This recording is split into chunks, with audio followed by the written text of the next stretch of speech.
demands? Yeah. Demands. Why do you need to make demands? Because I have this level of frustration about where I feel I'm willing to exist and be. All right. And what I feel is showing up in my life. Do you understand that experiencing frustration actually prevents you from being where you prefer to be? So you're creating a self-fulfilling negative prophecy? No, I didn't. Well, do you understand it now? Ish, yes. Ish. All right, ish. When you have negative definitions, negative expectations, you're putting certain expectations upon where you think you need to be, and you're finding yourself not being there, and you allow frustration to come in. The frustration is the result of another negative definition that says that something is wrong. Yeah. As soon as you define that something is wrong, something will be experienced as wrong. And it will keep being experienced as wrong as long as you hold the definition to be true, that it's wrong. Therefore, you are building your own frustration. So you're the one creating your frustration by having a definition of what's going on that's out of alignment with your true vibration. The idea is to understand that wherever you are at any given moment, even if it's not where you prefer to be, is where you need to be at that moment to learn what you need to learn.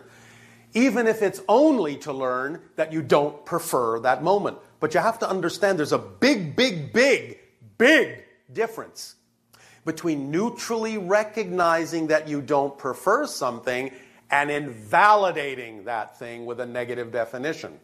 As soon as you invalidate what you don't prefer, you stick to it like glue.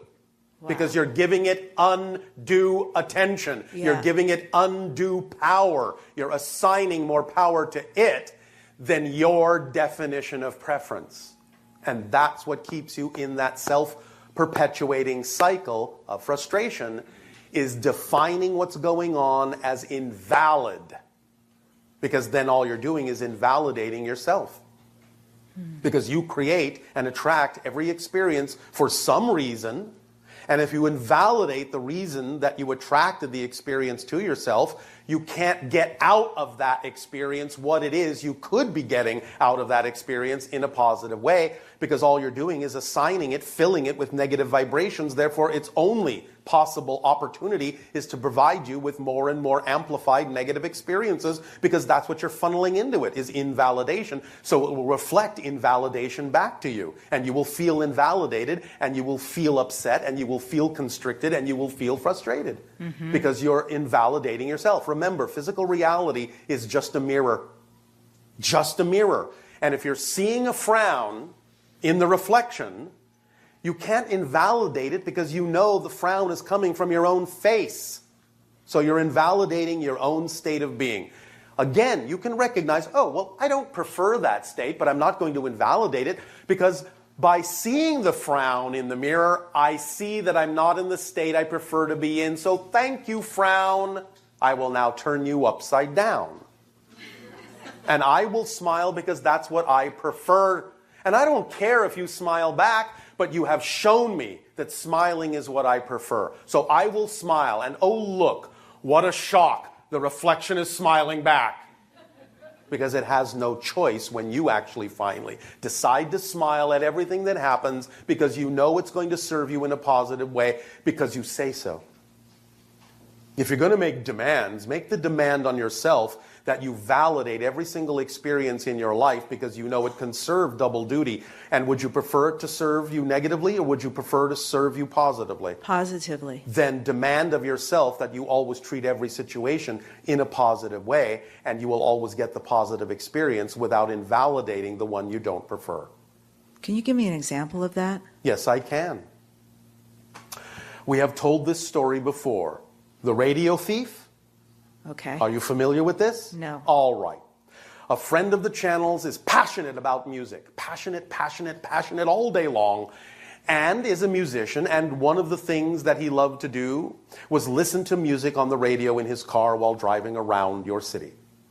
Now, he was passionate about buying a certain radio because it delivered the best quality sound.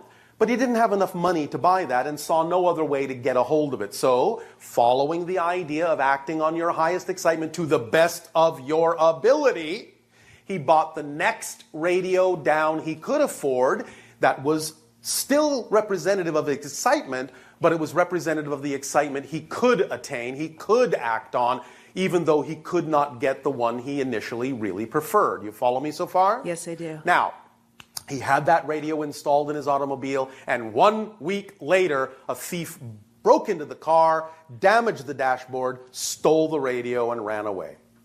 Now, many people on your planet would invalidate this, would say, this is negative, this is bad. Why did this happen to me? Something must be wrong. I'm invalidating myself for having created this. I thought it was more spiritual than this. That's the big one in your reality. I thought I was more spiritual than this. That's the trap you fall into. There is nothing unspiritual about what I just described. Nothing.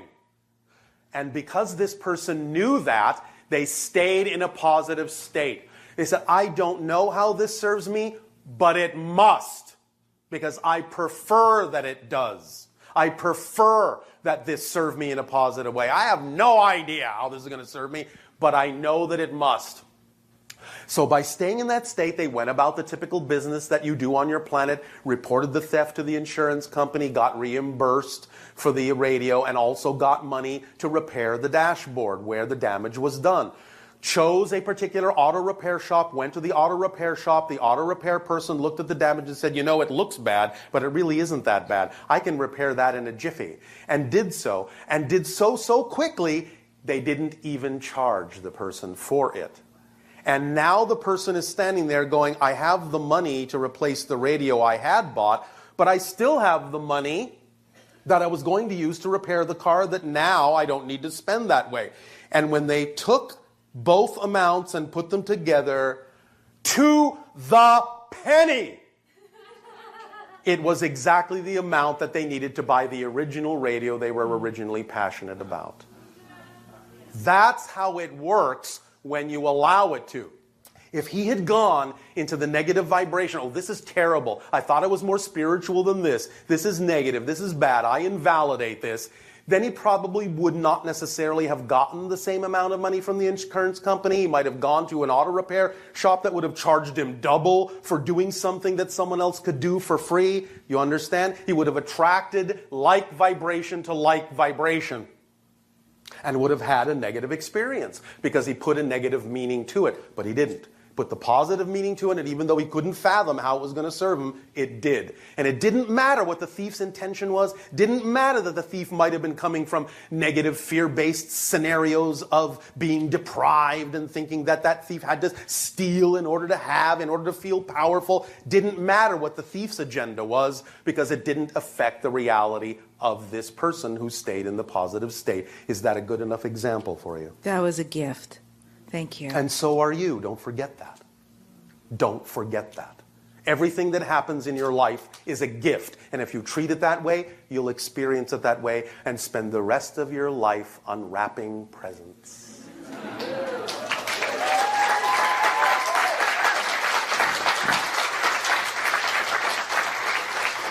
Does that help you? Enormously. Thank you. All right. Well, thank you.